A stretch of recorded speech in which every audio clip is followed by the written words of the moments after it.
A UNC nurse practitioner donates her organs to a very special patient. And an important piece of local Native American history is recovered. I'm Madison Schwinnaker. And I'm Andrew Thrift. Those stories, plus a North Carolina man has a close call with a bear. You're watching Carolina News Today.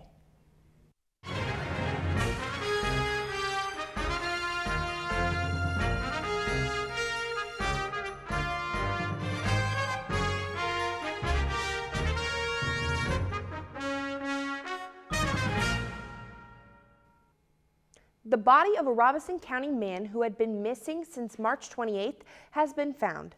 According to the Robeson County Sheriff's Office, the body of 25-year-old Nicholas Chad Blackhorse was found in the Lumber River, in the area of Can Road and Palmer Drive in Maxton. The cause of death has not been determined, and the investigation is ongoing. A nurse practitioner in North Carolina recently donated a kidney to save a patient's life, and that patient was her own father. Destiny Patterson reports on their extraordinary experience. Closer. Oh. For Larry Koch and Lauren Herlihy, We were already close. I know. they've always had a tight relationship. He's been a great dad. When his kidney disease progressed to stage 4 last summer, the then 77-year-old was told dialysis might be the next step if he didn't get a donor, and fast. This really was probably a narrow window for him, and realistically speaking, living donation was really his only option. Herlihy knew she could offer the quickest solution. It wasn't a choice for me, really. I didn't want to see him go through the final sort of decade of his life on dialysis. The decision was emotional for both of them. And I was always a little concerned about what the impact on her would be. I just didn't want any risk. It was one that Herlihy says was obvious, due in part to her expertise in the medical field at UNC Health. I really just believe so strongly in science and modern medicine and all the ways that this process has been sort of perfected over the years. They both did really well, both bounced back quickly. And they left with a peace of mind. This was certainly a way to give him the best next 10, 15, 20 years. And another memory together each year when Koch's birthday rolls around. These are little kidneys. I always remember March 21st Oh, yes. of my, just before my 78th birthday. This time of year has turned into a celebration of life for this family. Outdoor classrooms are coming to many schools across the Robeson County School District. These classrooms consist of a large canopy and multiple tables on a cement foundation. Students can enjoy the fresh air while engaging with hands-on activities that they wouldn't do in a traditional classroom.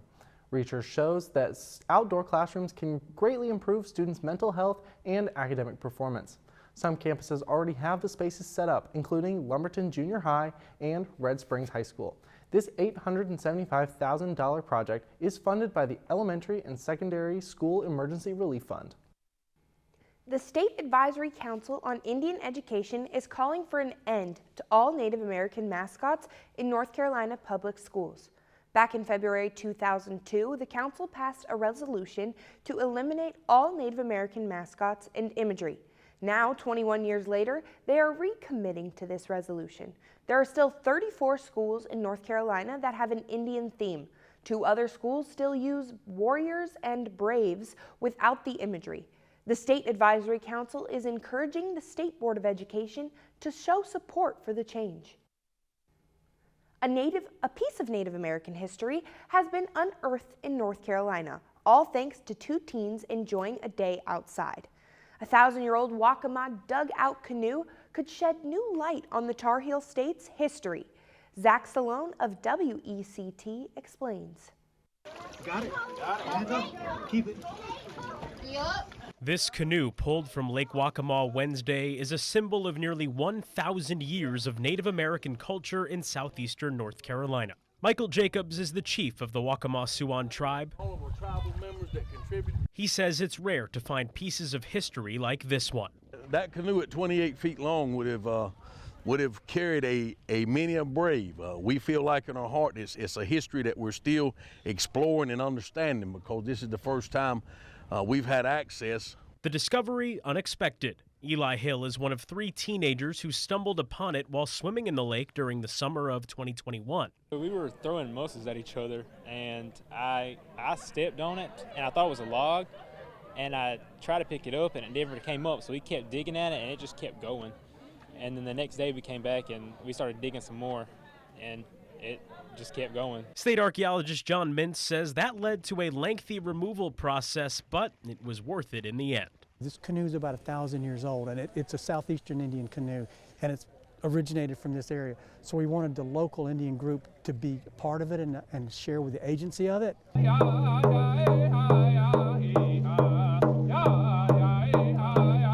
The canoe will be taken to a lab in Greenville to be preserved, studied, and hopefully share its secrets. The use of this dugout canoe is one of those things we're looking forward to examining it, run some tests on it, and really finding out and going back to our elders and getting the history of it to where we can teach the truth to our people and know that we've got concrete evidence to stand on. Our praise, our peace, our joy. While Hill and his friends recognize the weight of their discovery, I realized how much it actually meant to people. I realized that it means more to them than it does to me. So I just thought it was a really cool experience for all of them and just to be a part of that. Members of the Waccamaw Siouan tribe are grateful. Our history is still unfolding. When colonial made contact, colonists made contact with our tribe, there's a lot of the things that we held as historical and meaningful to us as cultural that we're still putting together. UNCP's village apartments have been closed since last April for remediations of conditions there. The school also hired a firm over the summer to consult on planned renovations. It's turned out to be a bigger project than they have thought. Chief Financial Officer Gabe Esterhaus told a faculty senate committee that it won't be economical to remediate the buildings, and the goal now is to demolish them. He said the campus community can expect a lengthy timeline for this process. Even now, there is signage announcing the location as the future site of an allied health building.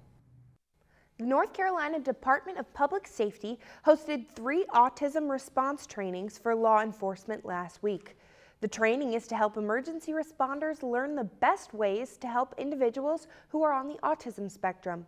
It included identifying common autism behaviors and characteristics, recognition and response tips, and behavioral de-escalation techniques.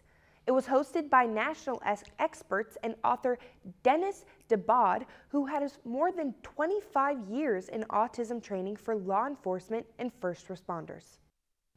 A North Carolina man is still a little numb after he had a close encounter with a bear. David Oppenheimer was relaxing on his lounge chair outside his home in Asheville on Tuesday when his motion detector sounded an alarm. Oppenheimer turned around and didn't see anything, but moments later, a bear was staring him right in the face. Both were startled. Oppenheimer grabbed a pillow and he admits his body froze. The bear did not move towards Oppenheimer and instead just ran off. Oppenheimer admits that this is not the first time this bear has come calling. He said he's noticed the same bear looking through his trash cans in the past. Elementary school students urged lawmakers to do something concrete about gun violence, while some high school students make an exciting trip to NASA. And can a state ban TikTok within its boundaries? At least one is trying to do just that. Stay tuned. Worried about your friend but don't know how to reach out? You could say how are you or get a fake tattoo. You could ask with an app if it works for you. You could chat with them in VR. It's so good. If you think you should check in, yeah, you should. Whatever gets you talking. Reach out to a friend about their mental health. Whatever gets you talking. Learn how you can help at seizetheawkward.org. Deadly mass shooting investigations are underway in two states. In Alabama, at least 4 people are dead following a Sweet 16 birthday party, where at least 15 teens were treated for gunshot wounds. Meanwhile, in Kentucky, at least 2 people are dead and multiple people were injured in a shooting in a Louisville park. Shelby Malashi reports.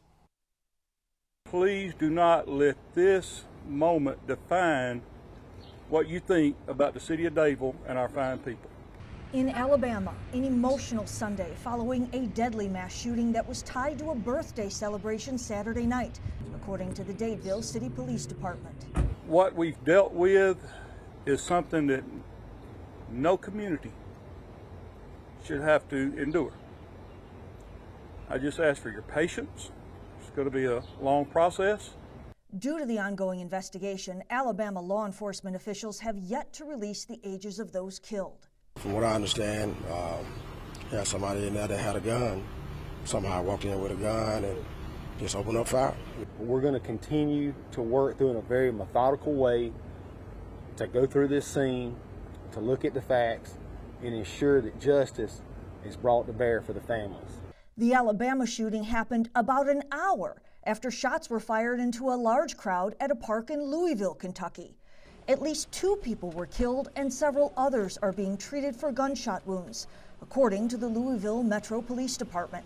Right now, Kentucky investigators are working to identify a suspect or suspects and determine a motive. I'm Shelley Malashi reporting. Some of Tennessee's youngest residents are taking action with hopes of preventing another mass shooting tragedy at a school. A little more than 2 weeks after deadly gun violence at a private Christian school in Nashville, a group of nearby elementary students took up their cause with a pen and a walk.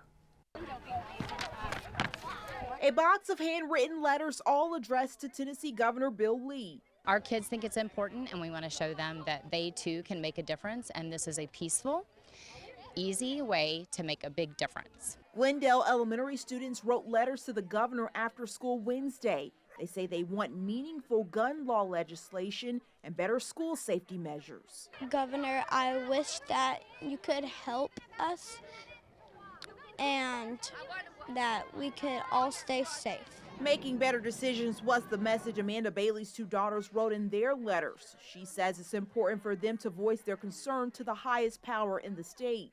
I think passing laws that prevent people who shouldn't have guns from having them, passing laws to keep AR-15s out of the hands of anyone. It's not a reasonable or rational weapon for anyone to have. Creating common sense gun laws has been at the forefront of a national conversation after a mass shooting inside of the Covenant School and just recently a mass shooting in Kentucky. Bailey says there's a pattern in this country that needs to change. Despite what happens to people, not just children, but like the people in Kentucky at the bank, despite what keeps happening, we just keep going down the same path and turning our head and pretending like it doesn't matter. To do something. Heather Powell, one of the organizers of the walk, says the time is now to get this message to the governor. The timing is important because the legislature will break for the rest of the year, and we may not have another chance to come back and push for meaningful gun safety legislation until 2024. So we felt it was imperative to do this right now. After writing those letters to the governor, the students, along with their parents, walked about a mile to the governor's mansion. Please keep us safe. Anthony, 1st grade. They dropped off the letters, the governor's security detail taking them behind the gate. Some of Tennessee's smallest voices calling for big change. Can we just start with the basics that are nonpartisan, keeping our children safe? Last week, we told you about a Texas judge who suspended the FDA approval of the abortion drug mifepristone. Now, Supreme Court Justice Samuel Alito has put a temporary pause on the ruling. The U.S. Department of Justice wants the court to step in now, rather than wait for an appeal to formally play out at the federal appellate level. Justice Alito says the order is staying until midnight on Wednesday, giving the justices more time to consider the issue. The case is said by many to be the most important abortion-related dispute to reach the high court since the justices overturned Roe v. Wade last term. A couple was carjacked in Washington, D.C. Thanks to Apple's AirTags, not only were they able to find their vehicle, but police were able to find the suspected carjacker. Sam Ford of WJLA reports. A normal evening, cars, dogs, baby carriages, a family unloading groceries when this red car pulls up. I was unloading the car, and as I was unloading the car, a man came up on the side of me and showed a pistol like this, and said, "Give me your keys." Seconds later, with the hatch still open on the Setter family's BMW SUV, the carjacker is rolling. Sharp turn, heading east, the red car that delivered him right behind, captured on neighborhood video. But I was in shock. I'm like, this is happening to me. Different carjacking. This video from the carjacking of an Uber driver last week. 176 carjackings so far this year, up 12% over the same period of 2022. And car thefts are up even more, 107% over last year. But back to the Setter family. In their case, they had these AirTags, which are from Apple, but there's also a product called Tile, and there are others. Luckily, the AirTags were logged in with my wife's phone, and she was able to show that to the police, and they were able to pinpoint where the car was going and locate it. Due to the GPS tracking device, police had the car within an hour or so, but by that time it had been involved in a shootout in far southeast, driven through yards. The front wheel broke, and the oil pan was broken and leaking out on the ground. The insurance company totaled it. The family's replacement SUV arrived this week. I didn't get hurt, my wife didn't get hurt. It's traumatic. Police made an arrest the next day. Montana is one step closer to becoming the first state to ban TikTok on all personal devices. Friday, state lawmakers passed the ban against the short-form video platform, sending the bill to the governor's desk. The legislation would prohibit TikTok from operating within state lines and even ban app stores from offering the popular app for downloads. It would not penalize individuals for using TikTok, but app stores who violate the law would face potential penalties of $10,000 per violation per day. If the governor signs the bill, the ban would take effect in January. TikTok has already hinted at a potential legal challenge if the bill does become a law. This week will be a thrill of a lifetime for 3 Missouri high school students.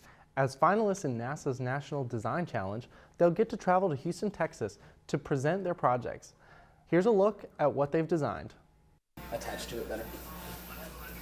A first-hand look of the future being built. So we've gone through so many different ideas, so many phases of design, encountered so many problems, found so many solutions. Next week, Hickman students Max Strode, Gabe Palmer, and Gus Lookingbill will present their projects from NASA's Design Challenge. The projects these students are going to be presenting in Houston is how to roll a dice in space. These dice are hollow on the inside and the outside have iron shavings that let it become magnetic, that gives it the ability to be rolled in space. Many times where we've had an idea and I've had this image in my mind of what it would look like, and then it's taken us 2 weeks to get to that. But we have gotten to that. In February, the students presented in front of NASA representatives and later learned they'd been chosen to show off on the biggest stage. I get the text from Gabe that says, Merce just said it, we're going to Houston. And I had to step out of the room. I was an immediate mess. If their design gets chosen, the group might have to wait years for the dice to be rolled into action. It would be incredible if my students' design ended up in space at some point. It's incredible to watch them go through the process, so even if it never goes anywhere, but to hope that someday we'll actually get to see it in space is it's mind-blowing. A substitute teacher in Mesquite, Texas has been fired after allegedly organizing student fights in class. A 13-year-old student shot this video of the incident at Kimbo High School on Wednesday. Now that student's mother, Beatriz Martinez, says she fears for her daughter's safety. Her daughter is receiving threats for recording the video. The Mesquite School District confirmed the incident. According to the district's investigation, the teacher encouraged fights, outlined rules for the kids to follow, and even had a student monitor the classroom door while the fight took place. Martinez says her daughter didn't want to fight and suffered name-calling because of it. She says she's not satisfied with the district's response and is considering hiring a lawyer. Plants are often used just for decorating, but bringing nature inside may also help your health, both mentally and physically. CNN's Mandy Gaither has more on the potential benefits of planting down some roots at home. They can make a house feel like a home or a small space seem bigger, but going greener indoors may also help you be healthier and happier. Having a plant, working with it, watching it grow can be really beneficial. Over the years, multiple studies have looked at the benefits of houseplants. Bringing a little bit of nature inside may give a big boost to your mental health. Not just seeing plants that can help reduce stress and improve focus, Research has really shown that actually touching and smelling plants can affect our mood in a positive way. Dr. Matthew Flanagan with Ohio State's Wexner Medical Center says plants may also be good for your body. With decreased stress hormones, your vasoconstrictors, they come slowly undone, and it really can actually like lower blood pressure and make you feel and physically be more healthy. In the past decade, multiple houseplants have been lauded as air cleaners, including several varieties of palms, rubber plants, dracaena, English ivy, ficus, Boston ferns, and peace lilies. Whether it's indoors or outdoors, interacting with nature is definitely really good for you. One 2011 study said that air purifiers and filtration systems for homes do not remove all pollutants in the air. Researchers suggest plants could be used to help clean the air. An 80-year-old athlete picks up a big following on an unconventional path. And UNCP Athletics looks to bring home another set of champions. But first, we asked graduating seniors what they're looking forward to and what they'll miss about UNCP. Here's what they said. The thing I'm looking forward to most after graduating is just going out into the real world, taking what I've learned here and applying it to real life, just trying to find new interactions and meet new people. I am so excited to be attending my dream law school, University of Virginia School of Law, and I am so scared for kind of this next chapter, but I'm so excited. I am excited to take the things that I've learned here at UNCP and be able to apply like the writing and reading and interpersonal skills that I've learned while I've been here, not only into law school, but even beyond. The number one thing I'm looking forward to is actually going to the Peace Corps. It's one of my, it wasn't my original dream going into the Peace Corps, but after learning about them and, from recruiters that I've spoken to, it makes me feel like I know that the time and place that I spent here at Pembroke is going to translate over to my work over there in the Peace Corps. The thing I'm going to miss the most about being on UNCP's campus is the community of people that you meet every day, whether it's in your individual study or just the people around that you meet at Starbucks every day. My accessibility to all the stuff that they have in the art building, because they have all the programs and all the supplies that I need there. So that's one of the main things I'm going to miss. I'm also going to miss having access to studio supplies. It's really hard to find things like printmaking presses and that sort of thing, and we have a really nice program here for printmaking that you probably won't find in other areas of North Carolina. It's the fact that I met so many people, so many friends. I've joined organizations, and I witnessed so much being here.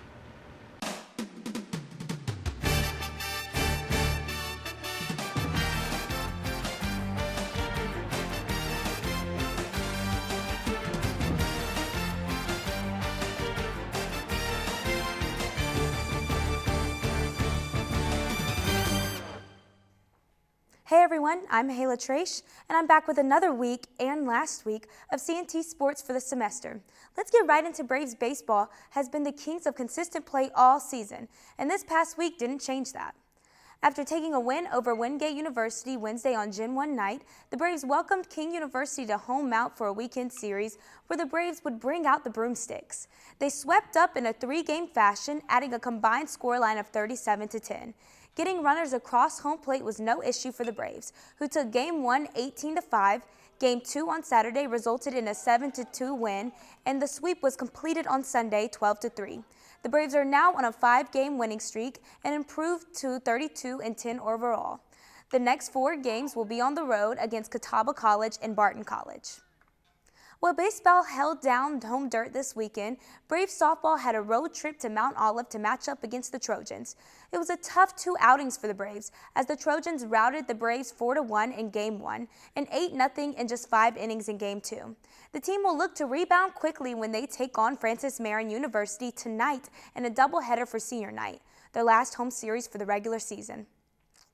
The track and field teams were also in Mount Olive Saturday for the Trojan Relays. The Braves took home first place in 3 events and had many top 5 placings in multiple other events. Kendrick Lewis grabbed the first place spot in the men's triple jump with a tagline of 14.53 meters, and Lucas Nervo placed number 1 in the men's 3,000 meter steeplechase. Tavon Callahan also got top spot in the men's 110 meter hurdles.